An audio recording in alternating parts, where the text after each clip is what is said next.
Stories about the Nebula of Shadows had spread across every corner of the stars. It was a place no one dared to enter, a place where even the most advanced ships had vanished without leaving a single trace. Alien traders whispered about it in dim marketplaces, mercenaries spoke of it in hushed voices at docking bays, and kings and queens across the galaxy spoke its name with fear. The nebula was more than a cluster of storms and gas. It was like a living graveyard where time twisted and light bent in unnatural ways. For centuries, the Nebula of Shadows had been a forbidden region, and no one who had entered had ever returned. It was into this place that the royal ship had fallen. It carried with it the twin princesses of the Elleran Empire, heirs to a throne that spanned 100 worlds. Their vessel had been on a journey across neutral space when a sudden pull of gravity had dragged them inside the nebula. Panic spread through the empire. The twin princesses were not only rulers in waiting, they were also symbols of unity. If they were lost, rival houses would rise to claim power, and civil war would shatter the empire. Countless pilots and commanders were summoned to the royal court, and all were asked the same question: who would dare to enter the nebula and bring back the lost daughters of the empire? One by one, the alien captains lowered their heads. They spoke of the stories they had heard. They spoke of wreckage that still floated near the edges of the nebula, fragments of ships caught like bones in a predator's teeth. They spoke of navigation systems failing, of sensors blinded, of ships torn apart by unseen forces. No one stepped forward. No one wanted to be the next ghost swallowed by the nebula. Then a voice came from the back of the hall. It was not an alien noble nor a decorated commander of the empire. It was a human pilot. His ship was small, his clothes worn, his record filled with dangerous flights through asteroid fields and combat zones where no one else had dared to go. He had no powerful house to back him, no reputation to rely on, only the stubborn will that had carried him across impossible odds in the past. When the Emperor's Council demanded to know why he would volunteer for such a hopeless mission, he only said that humanity owed the Empire a debt, and it was a debt that must one day be paid. There was silence in the court. Many laughed. Others scoffed, but there was also a memory in the minds of the elders of the Empire. Long ago, during a great war, when the Elleran had been surrounded and broken, a handful of human soldiers had stood with them. Humanity was small and scattered then, a young race among the stars, but they had fought with a fire that no other race had shown. The Empire had sworn an oath then, an oath of alliance and honor. Perhaps this lone pilot had come to fulfill it, and so the human was given a single chance. He was handed the coordinates of the last known signal from the royal ship, and told that he had until the final pulse of the beacon faded. If he failed, the princesses would be declared lost and the empire would mourn. If he succeeded, the empire would remember that humanity had not forgotten its word. The pilot returned to his small ship. It was not beautiful like the silver vessels of the Elleran. It did not gleam with precious alloys. It was patched with plates of steel. Its engines roared instead of purred. Its systems were not elegant, but practical. Yet it had survived battles that should have destroyed it, and it had carried him through storms that had claimed fleets. He trusted his ship because it was like him, stubborn, scarred, and alive. As he set course for the nebula, messages from alien commanders tried to dissuade him. They told him he was throwing his life away. They told him he would only add another wreck to the graveyard. Some even mocked him, calling it a human's foolish hunger for glory. He listened to none of them. His eyes stayed on the dark cloud. In the distance, a swirling mass of violet storms and golden lightning, stretching across half the horizon. The closer he came, the more his ship's instruments began to fail. Compass readings spun. Distances became uncertain, and light itself bent strangely ahead. Wreckage floated near the border of the nebula, old hulls broken and twisted, some with markings so faded they belonged to empires long dead. It was like entering a sea of ghosts, every fragment a warning carved in silence. Yet he did not hesitate. He guided his ship forward into the mouth of the storm. Alarms lit up across his console as the nebula swallowed him whole. The stars outside vanished, replaced by a rolling haze of purple and red, lit by sudden bursts of energy that flashed like the heartbeat of a monster. Gravity shifted in strange pulls that tossed his vessel side to side. Even the strongest shields would have cracked under the pressure, but he had no shields, only his reflexes and his instinct. The human gripped the controls, every sense alive, every nerve burning with focus. Where an alien might trust machines, he trusted his eyes, his timing, the rhythm of his heart in tune with the chaos outside. He whispered to himself that this nebula would not claim him, not while 2 lives waited inside. The princesses were somewhere in this storm, their signal weak, their hope fading, and he was the only one who dared to reach them. The ship groaned as if it were alive, as if it too fought against the crushing grip of the nebula. He pushed the engines harder, weaving through currents of plasma and lightning strikes that clawed at the hull. Time lost meaning in that storm. Minutes felt like hours, hours like days. Every second was a battle dot, and then, just when it seemed that even his will would not be enough, his scanners caught the faintest echo of a distress call. The royal ship was alive, somewhere deeper in the haze. A weak pulse flickered on his screen, barely more than a whisper in the storm. But it was enough. The human tightened his grip, his eyes narrowing with determination. He had come into the place where no one survived, and he had found a sign of life. For the first time since entering the nebula, he allowed himself a breath that felt almost like relief. The nebula of shadows had claimed thousands before him, but now it faced a human who refused to be claimed. And the twin princesses, trapped and waiting, would soon learn that the impossible was not always the end. Not when humanity was willing to risk everything to keep a promise. The signal grew clearer, but still weak, as if the nebula itself tried to swallow it again and again. The human leaned forward over the controls, his eyes never leaving the flickering beacon on the screen. Each pulse was a heartbeat of hope from the lost royal ship, and each pause between pulses felt like the silence before death. The nebula pushed against him with invisible hands, currents of gravity shifting like waves on a storm sea, and clouds of charged gas pressing against the hull like a living wall. Yet he pressed on his ship, rattling with every burst of lightning that split the darkness around him. He remembered the words he had spoken before leaving the court. Humanity owes a debt. That thought stayed with him like a fire that would not die. Long ago humans were small, scattered, and weak compared to the great empires of the stars. When war came and the Elleran Empire faced destruction, a handful of human fighters had stood with them. No one expected them to matter, yet their courage had turned a battle, and their sacrifice had given the Empire time to survive. That act had been remembered in the songs of the Elleran, but in the heart of humanity, it was more than a story, it was a promise.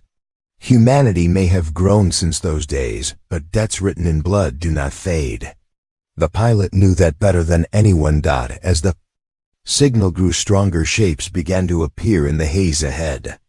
Wrecks floated past his ship, silent reminders of all those who had entered before him. Some were ancient frames, blackened and hollow, others looked recent, with hulls still gleaming, but torn apart by invisible claws. Each one was a warning. His fingers tightened on the controls as he steered past jagged metal and shattered towers of broken vessels. He thought of the crews who had sat inside these hulks, staring into the same storm until the nebula had taken them. He told himself he would not join them. The pulse of the distress beacon grew into a steady rhythm, guiding him deeper. Then, at last, he saw the royal ship drifting in the storm like a wounded bird. Its once radiant hull was scarred, and broken pieces of its wings torn away by violent currents. Panels sparked weakly along its sides, and its lights flickered as if the ship fought to remain alive. He slowed his vessel, approaching with care, for even the smallest misstep here could mean death for both of them. Inside the royal ship, two figures waited. The twin princesses sat close to the main console, their faces pale in the dim glow. They had long since lost hope of rescue, their crew gone, their energy almost spent. Yet the distress signal still beat like a whisper to the stars. One princess kept her head high, refusing to surrender to despair, while the other fought back tears, trying to believe that someone somewhere might hear. When the sensors of their ship caught a new approach, they both stared in disbelief. It was not a silver cruiser of their fleet, not the massive ship of a noble house, but a small battered human craft, cutting through the storm like a blade. The human locked his vessel against the side of the royal ship and crossed the narrow tunnel that connected them. The door opened with a groan of metal, and he stepped inside, his boots ringing against the deck. The princesses looked up, their eyes wide. They had expected perhaps a legendary captain or a squad of warriors, yet here stood a lone man dressed in worn flight gear, his face hard and determined. For a moment, none of them spoke. Then the bolder princess stepped forward, her voice trembling but strong as she asked who he was. He answered simply that he was a human pilot and that he had come to bring them home. The words hung in the air, heavy with meaning. The fearful princess shook her head, whispering that no one survived the Nebula and that his presence only meant another death added to the storm. But the elder twin laid a hand on her sister's shoulder and looked into the human's eyes. She saw no fear there, only resolve, and for the first time since their ship had been caught, she felt a flicker of hope. They told him how their ship had been dragged inside, how their engines had failed, how the keel currents tore at them each time they tried to move. Their crew had tried everything, but one by one, the systems broke down until only the princesses remained with the last of the power keeping them alive. They had been waiting for the storm to finish them. The human listened in silence, then walked to the console, studying the failing instruments. His own ship had only basic systems, but his hands moved with confidence, and he spoke calmly, promising that they would not die here. The younger princess asked why he had risked his life when all others refused. He told her again about the debt that bound humanity to their empire, a debt written long before they were born. He said he was only one man, but one man was enough when a promise had to be kept. His words carried no arrogance, only quiet certainty, and it stirred something in both sisters. They saw in him not a warrior of legend, but something rarer, a man who believed that even against the impossible, there was still a path forward. They agreed to follow his lead. Together they worked quickly, repairing what little they could, linking the two ships so that his engines might carry them both. Every moment the Nebula pressed harder, lightning flaring around them, winds of energy striking like unseen hammers. The human guided them with steady hands, weaving through danger as if he had flown these storms his entire life. The princesses clung to their seats, watching with awe as the small human ship dragged their massive vessel through the chaos. But the Nebula was not done with them. As they moved deeper, strange currents shifted, pulling them toward a cluster of broken moons that drifted like jagged teeth. Gravity surged and rocks spun around them, ready to tear both ships apart. The human gritted his teeth, forcing the engines to maximum power, the roar filling the cabin as sparks burst from the panels. The princesses felt the ship lurch, as if it were alive, fighting against the pull of a monster. The elder princess cried out in fear, but the human shouted above the roar that this was what it meant to be human, to gamble everything when the odds said death was certain, to fight not with numbers or machines, but with will. His words carried into their hearts as the ship burst free of the pull, the broken moons spinning behind them. The princesses looked at him with new eyes, seeing not just a pilot, but a force of nature. The signal of their ship was growing stronger now, but the Nebula seemed to resist their every move, as if it knew someone was defying it. The human pressed on, sweat running down his face, his hands steady as ever. He had come for them, and nothing in this storm would turn him back. The twin princesses sat beside him, watching the impossible unfold, and for the first time since their journey began, they believed they might live to see the stars again. The two ships drifted side by side, bound together by fragile connections and by the will of one man who refused to surrender. The nebula roared outside, a storm of endless colors and shifting shadows, but inside the cabin of the human's vessel, there was a strange quiet, as if the eye of the storm had paused to watch. The princesses sat close, their faces pale, yet their eyes locked on the man who guided them forward. His hands moved across the controls with speed and certainty, every motion shaped by instinct more than by any machine. He did not speak often, yet every word he gave was steady and full of weight. The elder princess asked how far they had to go before reaching safety, but the human only shook his head and said the nebula was not a place of distance, but a place of survival. To move forward meant nothing if they could not endure the next storm. The younger princess trembled as she heard the hull groan under invisible forces, and she whispered that perhaps they were not meant to escape. Her sister gripped her hand hard, telling her to look at the man beside them and see that he had not come this far to die. The younger one lifted her eyes, and for a moment she saw in him something she could not name, a fire that did not belong to the nebula, but to humanity itself. They asked him why humans dared where others would not. He did not answer at once, instead his gaze fixed on the swirling haze outside. At last he said that humans had always lived close to danger, that the first humans had survived on worlds filled with storms and predators and hunger, and that their history was one long story of refusing to die, even when the world told them it was time. He said that to be human was to laugh at the impossible and to spit in the face of despair. The words filled the cabin with a weight greater than the storm, and the princesses felt their fear lessen, though the nebula pressed harder around them. They began to speak with him more as the hours passed. The elder princess told him of their empire, of the long line of rulers who carried the burden of keeping hundreds of worlds united. She confessed that she often wondered if she was strong enough for the task. He looked at her and simply said that strength was not measured by doubt, but by the will to keep walking, even with doubt heavy in the heart. The younger princess spoke of her dreams of traveling beyond the empire, of seeing places free of politics and crowns, and for a moment, her voice carried a child's longing more than a ruler's duty. The human listened quietly, never judging, never laughing, only listening, as if their words mattered to him as much as his own survival. In those moments, a connection began to grow. They no longer saw him only as a rescuer or a stranger, but as a man who carried a promise older than all of them. He no longer saw them only as heirs to a throne, but as two young women fighting fear with courage.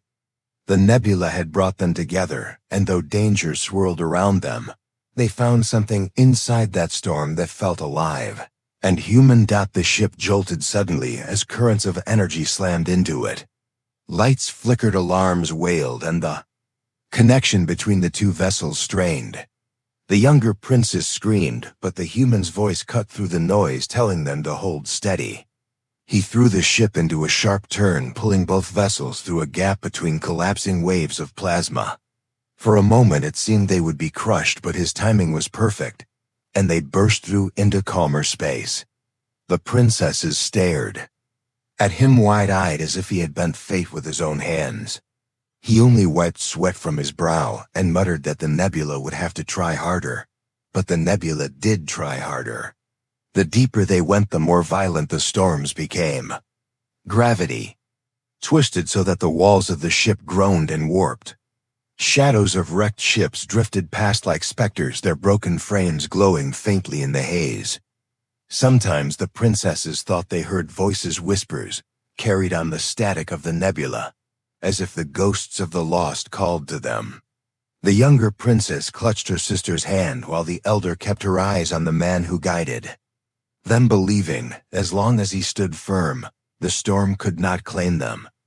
They worked together, repairing systems, strengthening the link between their ships, keeping oxygen flowing. The human taught them how to read the shifting lights of the nebula, how to sense the pull of hidden currents, even without instruments. They were quick learners, their royal blood not shielding them from labor, but pushing them to endure. Each small task gave them strength, and with each hour that passed, they felt less like helpless passengers, and more like a crew bound together, in quiet moments between storms. The younger princess asked him if he feared death. He told her that death came for everyone sooner or later, but what mattered was whether life was spent waiting for it or spent defying it. She asked if he had family waiting for him, and he said that his family were the stars themselves, for they had carried him since the day he first took flight.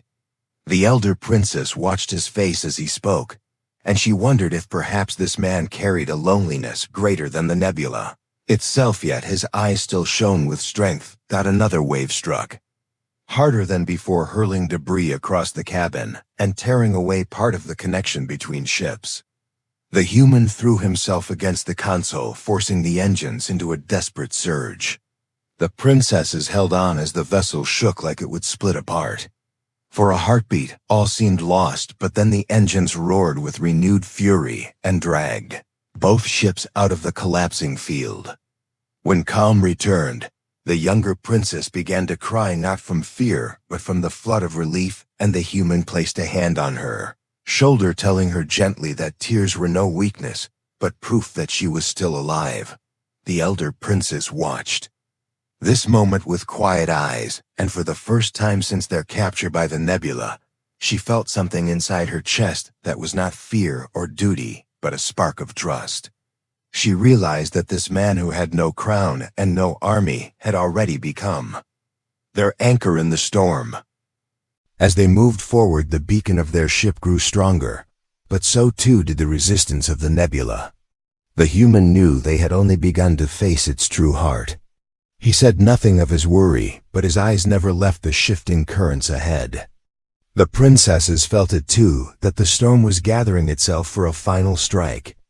They sat close to him, their hands gripping the edges of their seats, as if ready to face it together. The nebula had claimed thousands. Yet in its endless storm, a human and two princesses found themselves bound not only by survival, but by something deeper, a fragile thread of connection that neither lightning nor gravity could break. And as the ship pressed on into the unknown, they understood that what awaited them was not only danger, but also the truth of the promise that had brought him here, a promise that might cost him his life, yet might also be the only reason they would live to see the stars again. The nebula grew heavier, as if it sensed their defiance and now sought to crush them completely. The haze deepened into walls of color so thick that even the lights of their ship seemed swallowed at once. The human sat firm at the controls, his jaw tight, his eyes sharp as they cut through the storm. The princesses stayed close, one watching with determination, the other whispering prayers to whatever stars still existed beyond this prison of clouds. Every sound of the hull bending, every flash of plasma that shook their vessel reminded them that they were moving into the heart of the impossible. Suddenly, the path ahead erupted with violent surges, gravity pulling them toward a swirling whirlpool of broken rocks and shattered moons. Massive chunks of stone spun around each other, colliding and breaking into more fragments, each glowing faintly with the storm's strange energy. To drift into that chaos meant certain destruction. The humans' hands moved quickly, guiding the engines to thrust left and right, weaving through fragments that spun faster than thought. The princesses cried out as a jagged boulder scraped against the hull, sending sparks across the window, yet the human never blinked. He drove the ship like a rider forcing a wild beast to obey. But the nebula did not fight alone. From the shadows of broken wrecks emerged shapes of metal, alive and hostile. Scavenger raiders had made their home in the nebula, preying on any who strayed too deep. Their ships were scarred and rusted, their weapons crude, yet deadly. They had seen the royal ships light, and now they came like vultures to feed.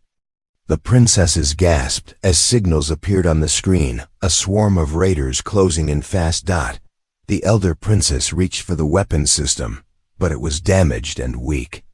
The younger one clutched her sister's arm, her voice breaking as she whispered that they were finished. The human said nothing. He flipped switches and forced his vessel to break free of the tether, connecting them for a brief moment. He surged forward, drawing the raiders away from the larger royal ship like bait for a pack of wolves. The princesses shouted in fear, watching his small ship dart between storms of plasma while enemy fire chased him. The raiders laughed through broken channels, mocking the lone human who dared fight them. They thought him a fool, an insect to be crushed, yet he turned his weakness into strength. His ship was smaller, faster, built for survival in chaos. He twisted between debris at angles no larger vessel could follow. He let the storms of the nebula swallow the enemy fire so that their own blasts were thrown back at them. One raider ship vanished in a flash, torn apart by the very storm it had unleashed. Another crashed into a drifting wreck, its hull shattered. The princesses watched with awe as the man they thought was only a pilot became a warrior of instinct and courage. Still, there were too many, and his ship shook under the strain.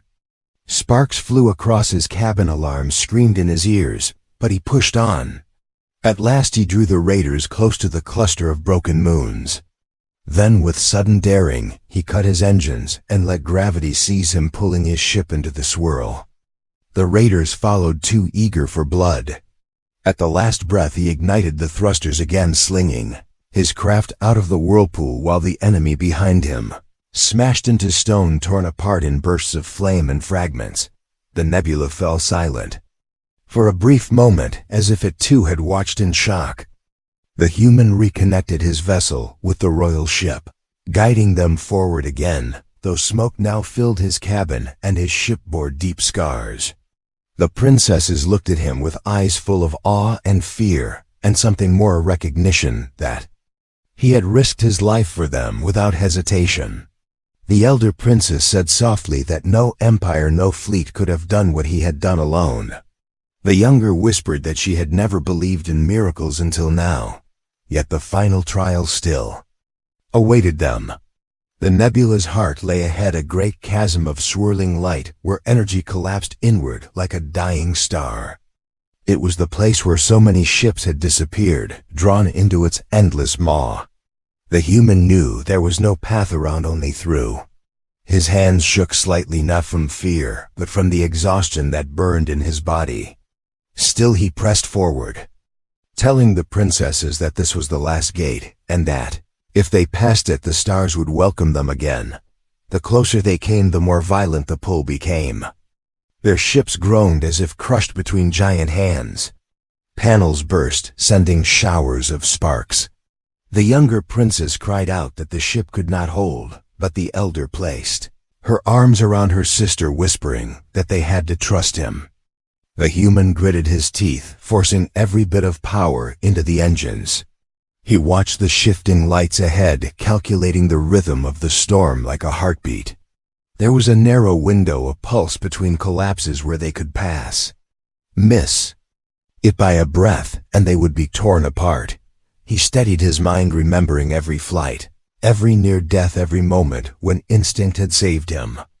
He whispered to himself that this was what he was born for, not glory, not riches, only the chance to fulfill a promise written before his time. He slammed the thrusters at the exact moment.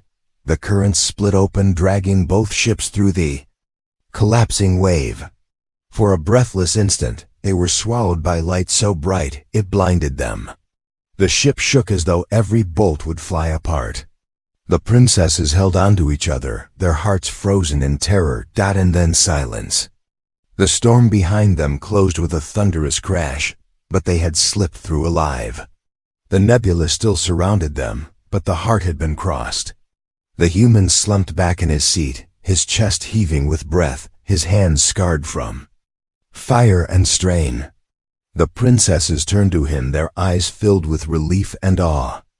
They knew he had risked all, not for power or wealth, but because of a debt that only humanity remembered. The Nebula had not surrendered yet. Its storms still raged, its currents still tried to drag them down, but now they had passed the place where none survived. The human raised his eyes once more, his voice quiet but steady as he said that they were not finished yet, but the stars were waiting.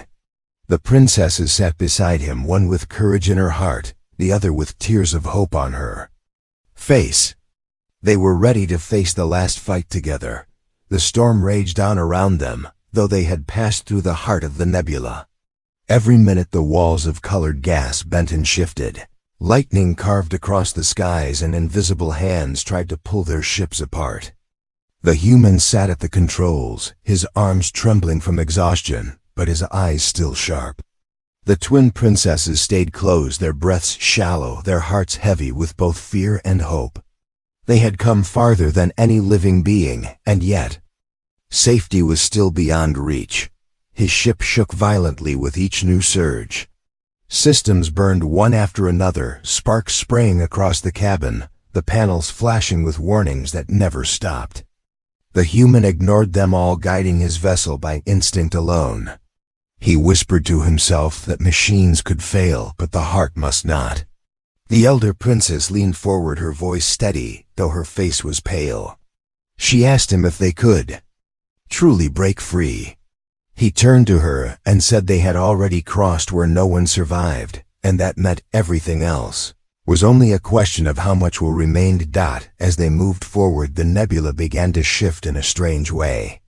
The storms grew faster, more violent, as if the entire place was alive and aware that someone dared to escape.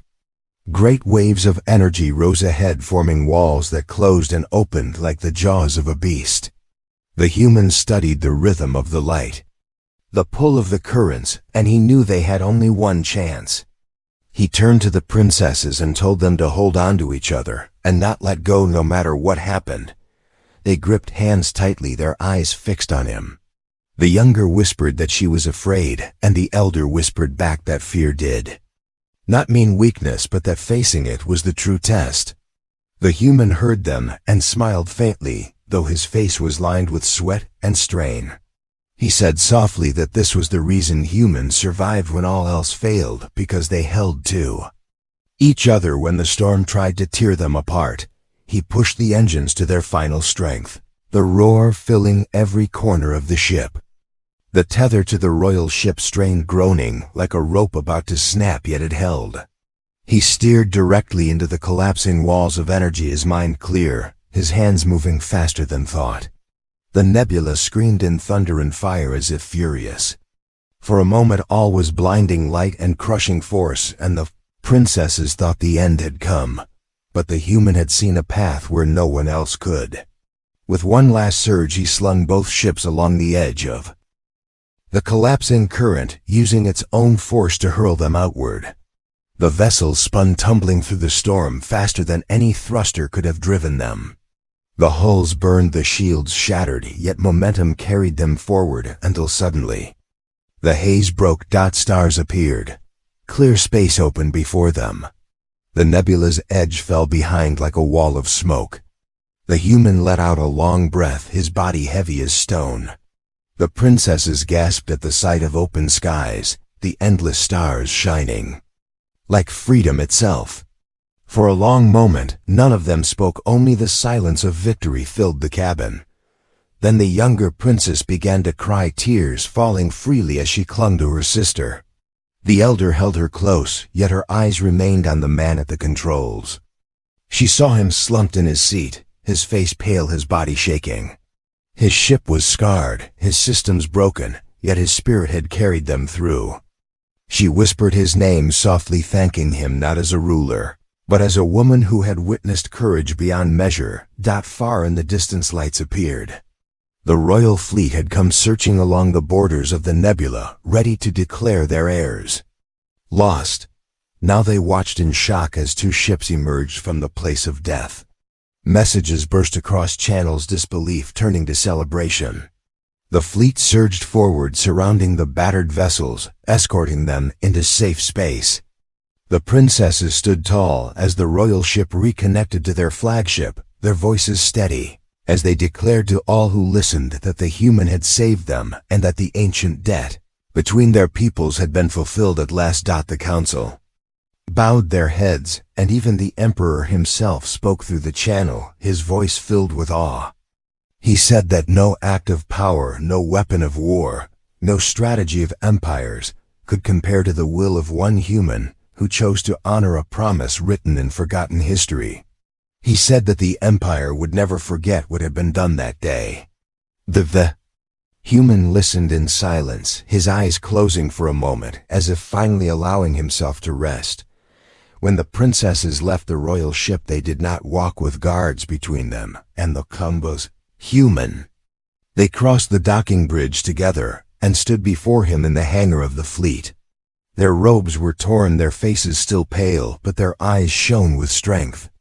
The elder princess bowed to him, not as an heir to a throne, but as one life to another. The younger followed with tears still on her cheeks. They both declared before the fleet that humanity's debt was not only fulfilled, but reborn as a bond of honor that would never fade. The gathered officers bowed their heads in respect, though many still looked in disbelief at the man who had done the impossible. He said nothing, only nodded his head and returned to his ship. He had no hunger for crowns or songs. He had come only to keep a promise, and now it was kept. As the fleet carried the princesses home, stories spread across the stars. Tales of the human who braved the nebula filled marketplaces and halls, and even the darkest corners of the galaxy. Some called him mad, some called him blessed, but all agreed he had done what no one else could. He had entered the place where none survived, and returned with life. The princesses never forgot. In every speech, in every gathering, they spoke of the human pilot who had shown them that courage was not measured by titles, but by the will to stand when all others had fallen. And in secret they kept a part of that journey inside their hearts. A memory not only of survival but of connection formed in the eye of the storm. The human returned to the stars where he belonged, his ship scarred but alive, drifting once more into the endless night. He carried no reward, only the knowledge that the debt of ages was fulfilled, and that humanity had proven once again that it would not bow to the impossible. The nebula still remained a graveyard, swallowing ships and lives, but now its legend was broken, for it could no longer be said that no one survived. One man had walked into its storm and carried 2 lives back from its jaws. One man had turned myth into memory. And across the galaxy, his name lived not as a whisper of death, but as a light of defiance, for in the end, the stars remember not the pay safe nor the cautious, but those who dared when all hope was lost, and who proved that, even against the storm, the human spirit endures. The end.